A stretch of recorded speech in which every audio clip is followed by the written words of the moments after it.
All right. Happy Tuesday, ladies. Excited as always to be connecting with you. And whether you're here live or the replay, please let me know. Just give me a hello in the comments. You can see me, you can hear me, you're with me. Give me a hello. And for those that watch the replay, yeah, always hashtag replay so I know. I know most of you comment and engage with me, so I love that. Like I'm always back responding, even if you watch a live from like 2, 3, 4 weeks ago or whenever, right? I will always engage. So yay, thank you for being here. So I want to chat with you about one of our biggest hidden superpowers. You might have seen a couple of my posts or a couple of my shares. Um, it is one of our hidden superpowers. But the thing is, most of us don't see it, right? So, and I really think this is a big missing piece in how most of us do life, how most of us do relationships, how a lot of us, the missing piece in our business as well. So what is that piece? It's us. It's the parts of ourselves that we don't want to be seen. So yeah, eek. So give me a hello if you're here. I'm not seeing any comments. I don't know if that's me or not. Comments. My internet has been acting up a little bit, but I can see you're here. So yeah, I think, give me a sec here, ladies.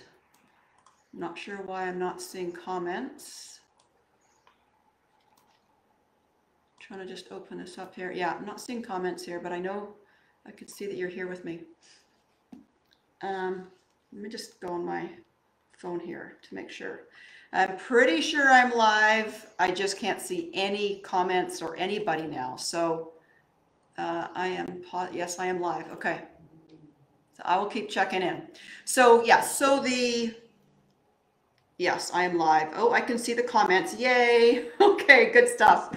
I just can't see them on my Mac, so it is what it is. So yes, our superpower is our vulnerability to be able to expose those parts of ourselves that we don't want to be seen. And like I said, eek, right? So all is good. Don't worry, I'm not going to make anyone, expose themselves too much.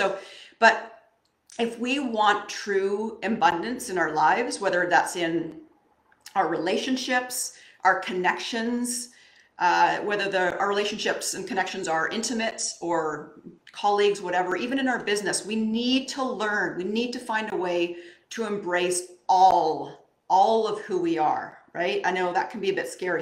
But when we find a way to be vulnerable, to expose ourselves, it doesn't sound right, but you know what I'm saying.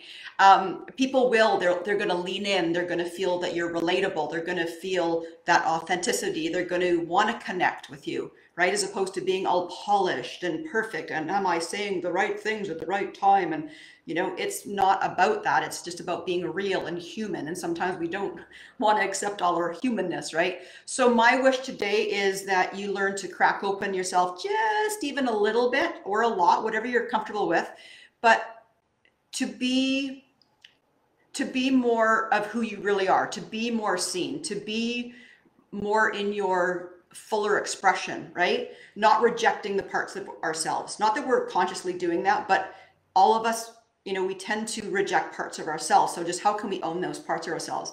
And like I said, it can be scary, but you can decide what feels safe for you, right? And keep cracking it open a little bit, right? So if you are open and willing to crack yourself open just a little bit, just write open in the comments. And I'm going to look at my comments on my phone here. So yeah, just write down open. If you're open to being a little more vulnerable, whether that's a little bit or a lot, open. Who's open with me? So if you're just hopping on, we're talking about how you can really embrace all of you and how you can really harness your biggest superpower, which is vulnerability. We'll call it the V word today.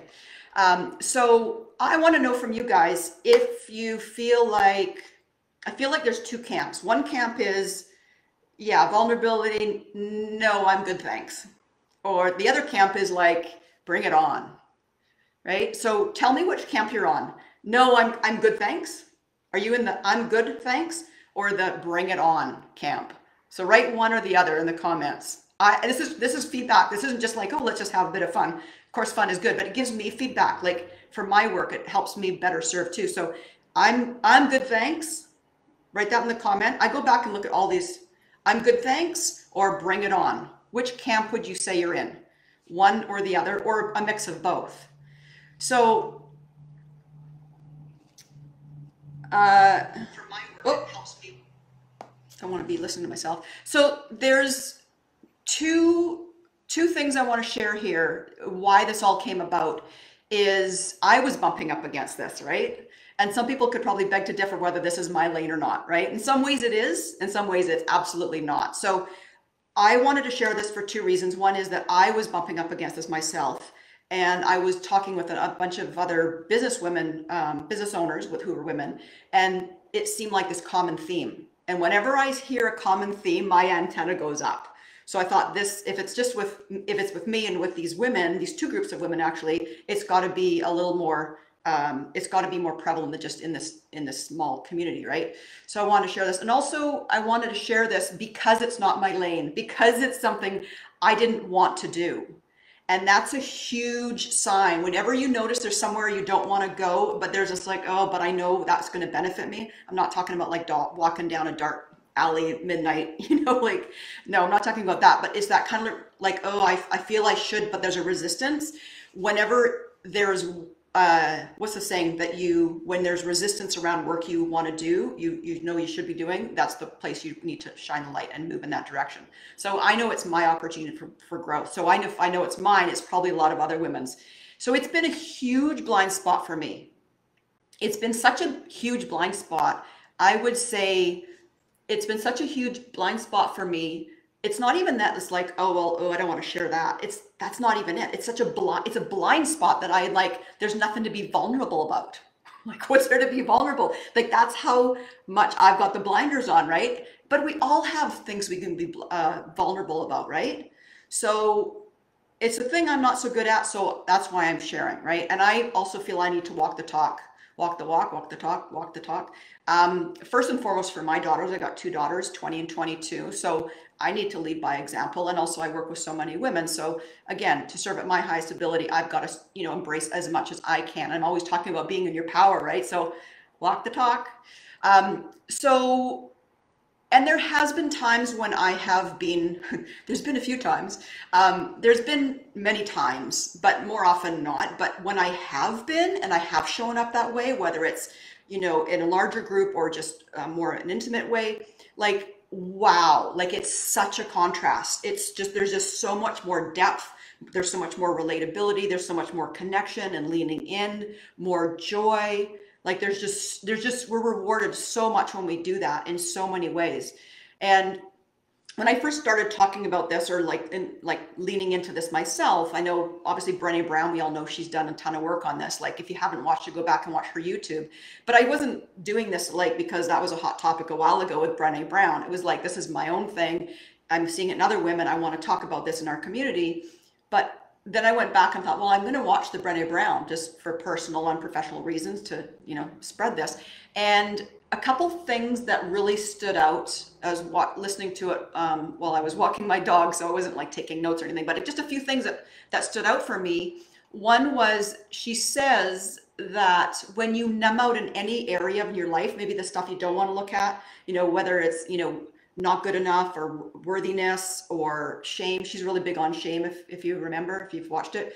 Any areas you don't want to look at or feel, when we numb out in those areas, we also numb out in the other areas like joy, belonging, love, connection. We numb out in that area too. So we can't selectively just numb out in that, and that, right? It goes right across the board. So that's something like, ooh, who wants to numb out in joy and love and connection, right? So, and the other thing she was saying was like, when we do lean in and we do embrace those parts of ourselves, that all of a sudden the belonging, the love, the joy just amplifies, right? Which was I was alluding to earlier. And another thing she was talking about was around, it's not always about like the trauma, right? Like certain people have like trauma. It's more that the meaning we've given it, right? So if something happens to you and you feel like, well, I'm just not good enough, or I'm not worthy of that, or I'm not deserving, or whatever it is, it's more of with the meaning we've made of it, which we all do. We all share that commonality that we make certain meanings based on what's happened to us. And the women that I've worked with over decades, that has been a theme. The themes were around, I'd say if I could nail I'd say not good enough is a very common one, as you probably know, but not good enough, unworthiness is a real big one, right? And we don't want to talk about that. But when we do, we're rewarded, right? And of course, it's not about telling your deep, dark secrets. There's a way, but it's about, again, the meaning, to be relatable and trusting that it's okay to show, our humanness, showing our humanness, who we are from our experiences. That's what people connect to, right? I bumped up to unworthiness. I don't know if anyone's followed some of my work, and I've shared this in some of my programs where we're a little bit in a smaller setting, but I bumped up to unworthiness for quite a while. And for me, I've had to work through that. And as I worked through it, I noticed my outer world reflecting it, right? And so, yeah, I'll share, like, I'm actually a product of a mad, passionate love affair. And my birth mother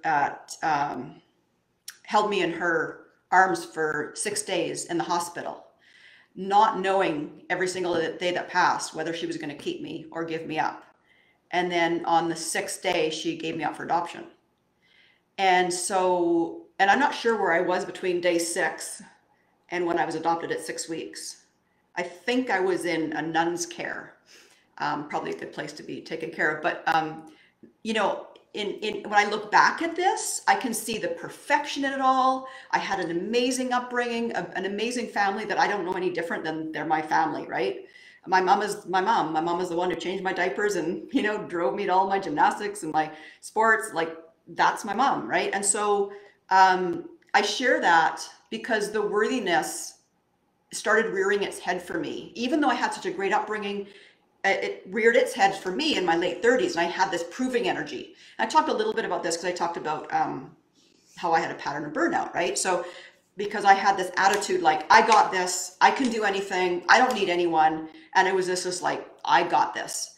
And I started doing that. Like, that's how I lived my life, and it really paid off in some areas, but it came at this huge cost of burnout all the time, right? Like, that's a hardcore attitude, right? I got this, I don't need anyone, I can do it. And so what happens, I'm sharing this because we all do this. I perceived I was abandoned, so there was parts of me I abandoned. And we all do this. We all abandon ourselves at some level, right? So we all have the stories. We don't have to go into deep, dark secrets about, oh, when were you abandoned? But it's about that we all have our stories, right? We all have our stories. We're all human. We're all here to serve and love and grow and learn from each other and connect. And when we do that, we are rewarded big time. When we let ourselves be seen, we're rewarded big time. It's when we soar, that's when we flourish, that's when we connect. Like Brené Brown was saying, that's when we have the belonging, that's when we have more joy, more love.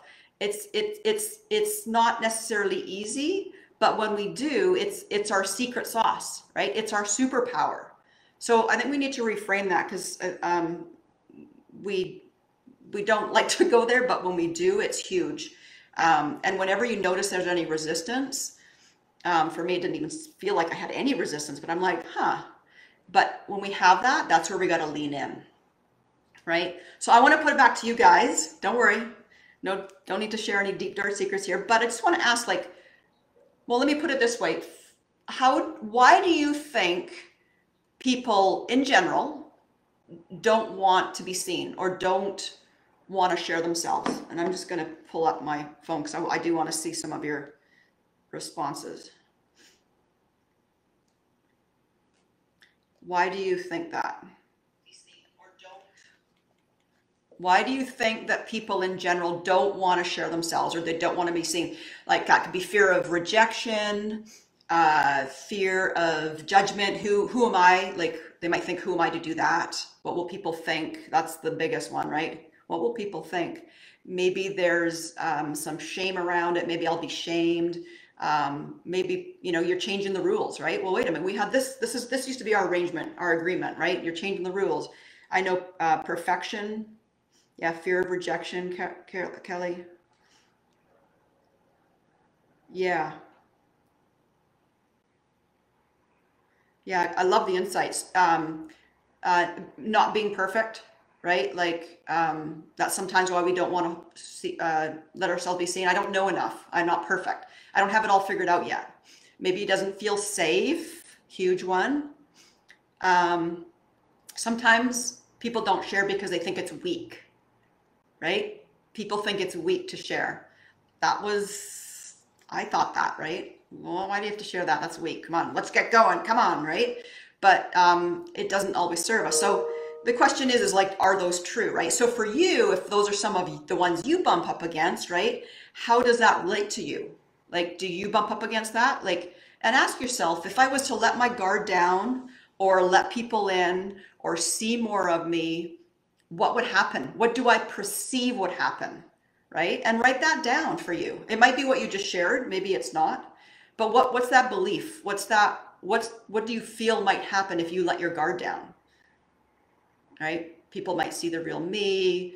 I might not be accepted. I'll be judged. Right? Maybe there's some embarrassment factor. Well, like what's coming up? Just write that down and then ask yourself, is that true? Right? Usually we don't go to that question. We just kind of go, oh, no, don't like that. But like, you know, if you've followed any of Byron Katie, she's got these 4 questions. I'm not going to go into it now, but the whole thing is like, is it true? So you're challenging the thought and the belief that's coming up, right? Is that really true? And usually when we go through the process, I'm not going to get into it now, but we come down and go, okay, yeah, that's not really true, right? So we debunk it. So uh, do whatever you can to find that way, just to crack it open a little bit, to allow yourself to be seen and safe at the same time, whether that's 2%, 5%. And some of you here, I saw that you feel that you're actually already good at that, which is awesome. So what's the next level for you, right? I always think of things on a spectrum, right? What's that next level, just to crack it open a little bit more and be a little more vulnerable. I used to think I was an open book. And I'm like, wait a minute, there's another level, right? But still, I was probably in the lower percentile from really like letting people see me. So, and from the women that I've worked with over the years, I have noticed the women who share themselves more openly, not from victim mentality, woe is me, that sort of story, those stories, but just like letting themselves be seen. They're the ones who grow the most. They're the ones who we relate to the most, and they are the ones we lean into, right? So just, because what we're trying to do is we're trying to find evidence, right? As we expose ourselves a little more, I got to stop saying that, but you know what I'm saying? Expose, actually, it's a good word. We're exposing ourselves, and then we go, oh, there's the evidence that, I didn't die. I wasn't ostracized, right? I wasn't shamed. And if the people are shaming, are they really your people, right? So it's a bit of a paradox around the safety, because we think the paradox is we think we're being safe by not sharing, right? I'll just stay put over here. But the fear, it actually keeps what we want at bay, right? We want the love, we want the connection, we want the belonging. And so, but when we stay put, we actually keep that at bay. So here's a great exercise. The exercise is writing this down, because usually there's a payoff. There's a payoff to stay put, to stay in the same place, to not be vulnerable, right? This is what most people do. We stay here, might expose ourselves a little bit, but we for the most part, we usually stay in our little bubble, right? But we always get something out of it. So write this down: is if I stay put and I'm not vulnerable, I get to what? And again, these are what it perceives that it serves you, but it doesn't in the bigger picture, right? So if I get to stay put, here, stay the same, not be vulnerable. I might get to stay small. I don't have to put myself out there. I get to stay safe, right? I don't need to grow. I won't have to experience what I perceive as rejection, judgment. Uh, I really need to grow? Like, I get to do what? What's that? What's the payoff? And I love doing this exercise. I talk to my women about musing, right? So this is musing. Like, what's the payoff? What do you get? And then as soon as you write it down, you go, oh, this is, if I stay put, I'm not vulnerable. I get to stay here, not expose myself. I get to stay small. I get to stay put. And when you start musing about this, you go, whoa, right? And there's so much power in looking at it, right? Just by looking at it, you release some of that power, the power that it has over you. So it's a great way. If you haven't written that down, read down. Just writing down, what's my payoff to stay put, to stay small, to not be vulnerable. What's my payoff to not be vulnerable, right? And you'll see how it's not serving us, right? So if you thought of yourself on that spectrum and you could crack yourself open a little more, just think of where that would be. You know what I mean? Like sort of maybe in the middle, a little bit further along. And how could you just expand just a little bit more? And because that's really being in your power when you can do that, right? When you can open yourself up a little bit. And doesn't the world need this more than ever, right? So I'm hoping this was helpful. I'm just looking, let me just give me a sec. I have no idea why my comments aren't coming up. Yeah, great insights. Oh, I like that, Shelley. Not sure why people would want to hear my story. Honestly, it's not full of puppies and rainbows, right? Why would they want to hear that? Everyone just wants to hear about puppies and rainbows. Why would everyone because it makes us relatable, right? It makes us relatable and real and moving in the direction of love, connection. And we all know this at a conceptual, intellectual level. But when we go, oh, we write down the exercise about musing, we go, oh, right? And we kind of like look at it from a different angle, we can reframe it. And again, so much power in that. So I just want you to write this down as a little going away gift.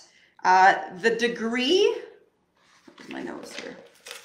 The degree to which you can be vulnerable will be the same degree you will grow into the woman you are meant to be. You get that? I can put that in there. But the degree to which you can be vulnerable will be the same degree you will grow into the woman you're meant to be. So I would love to hear any insights, ahas. Like I said, I can't see the comments on my Mac for whatever reason. I'm going to go back and look at them on my phone. But I hope this gave you a little insight, a little homework with the musing exercise, just turning around that belief. And thank you as always. I do love hearing the insights and the feedback. And if you, I know a few of you sent me separate Facebook messages, just some ahas that you actually took into your life. So I love that. And this applies to everywhere, you guys. This isn't just like, just connections, like relationships, but even business relationships, right? Again, there's tactful ways to do it. You're not going to go tell certain people certain things. It's all, appropriateness, but it's more about it's the way to connect with people. So more on that. And thank you, everybody. Again, love the feedback. And also, this is the last week. If anyone's interested in the High Powered Living program, this is the last week to join. And I'm sure you've seen links and information about that. If not, pop me a message. So again, share with me. Have a fantastic day. Have a fantastic week. And we will see you all soon. Bye-bye.